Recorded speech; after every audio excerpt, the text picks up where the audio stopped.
የአካባቢ ሰላም እጦት በኢኮኖሚው ላይ በሀገራዊ ኢኮኖሚው ላይ የሚያደርሰው ተጽዕኖ ዛሬ ነግራችኋለሁ።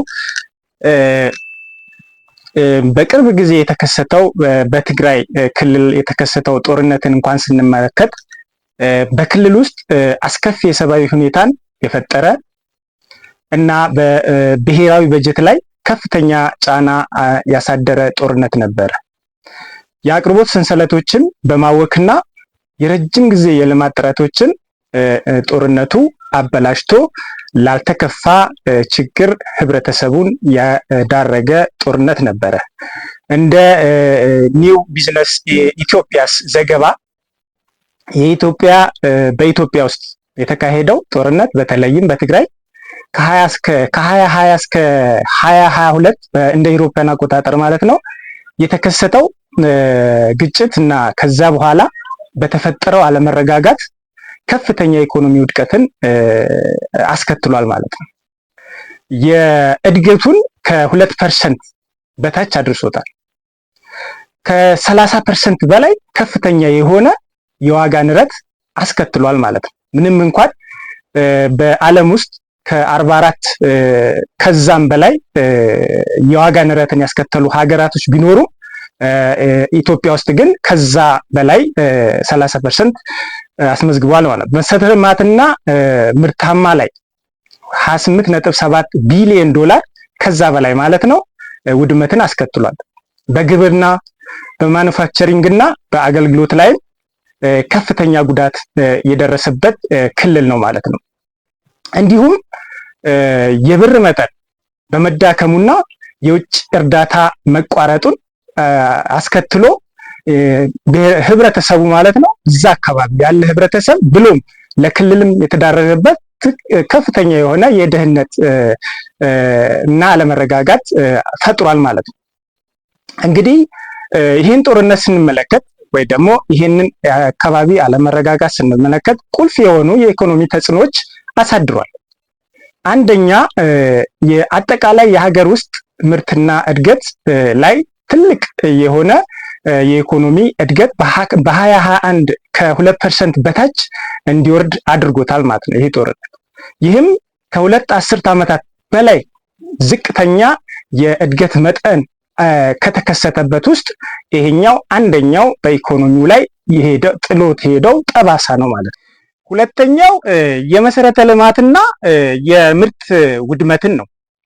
ግጭቱ የ22.7 ቢሊዮን ዶላር የመሰረተ ልማትን ውድመትን አድርሷል። እንዲሁም 6 ቢሊዮን ዶላር የጠፋ የምርት ክምችትን አስመዝግቧል ማለት ነው። ይህም በ2020 እስከ 2021 መካከል ከጠቅላላ የሀገር ውስጥ ምርት ከ26 በመቶ በላይ ሆኗል ማለት ነው። ይሄ ያወደመው የምርት ውድመት 26 በመቶ ከጠቅላላ የሀገሪቷ ምርት ላይ አክስሯል ማለት ነው። ሶስተኛው የግብርናና የምግብ ዋስትና የተመለከተ ነው። ግብርናው በጣም የተጎዳው ሲሆን 59% የሚሆነው በከብቶች ዘረፋ በመውደሙ ሰብሎችና ተከላ በመቋረጡ በሀገሪቱ የምግብ አቅርቦት ላይ ትልቅ የሆነ ጉዳትን አድርሷል ማለት ነው። ይሄኛው ሶስተኛው ያደረሰው ጠባሳ ነው ማለት ነው። ይሄም በኢትዮጵያ ላይ አድርሷል ማለት ነው። የዋጋ ንረትና የኑሮ ውድነትንም አስከትሏል። ጦርነቱ ከፍተኛ የሆነ የዋጋ ንረት አስከትሏል ማለት ነው። የምግብ ዋስትና ግሽበት አንዳንድ ጊዜ ከ20 በመቶ በላይ ሲሆን መሰረታዊ የፍጆታ እቃዎች ደግሞ በ2021 በግምቱ 25% የበለጠ ውድ ሆኗል ማለት ነው። አቅርቦቱ ላይ ውድ እንዲሆን ጦርነቱ አድርጓል ማለት ነው። አምስተኛው የኢንዱስትሪና የአገልግሎት ዘርፉ ኪሳራ የደረሰበት ሁኔታን ያሳየናል ዘገባው። ግጭት በተፈጠረባቸው በዚህ በትግራይ አካባቢ ማለት ነው እና በጎረቤት አካባቢዎች ላይ የማምረቻ ቁሳቁስ ተቋማት፣ ፋብሪካዎችና የቴሌኮሙኒኬሽን ስራዎች ላይ ከፍተኛ ጉዳት ደርሶባቸዋል። በትግራይ ከሞላ ጎደል ሁሉም ፋብሪካዎች ከጥቅም ውጪ የሆኑበት ሁኔታ እናያለን ማለት ነው። እነዚህ ደግሞ እስካሁን ድረስ አሁን ላለንበትም አንዳንድ የኑሮ ውድነትን ስናይ ከዚህ የመነጨ ነው ማለት ነው። ከሰላሙ ጋር የመነጨ ነው ማለት ነው።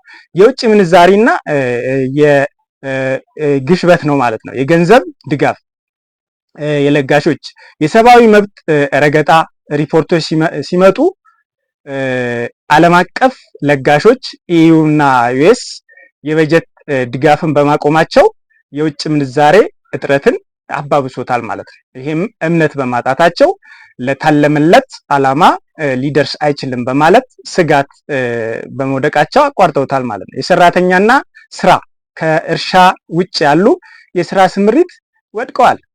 በትግራይ የከተማ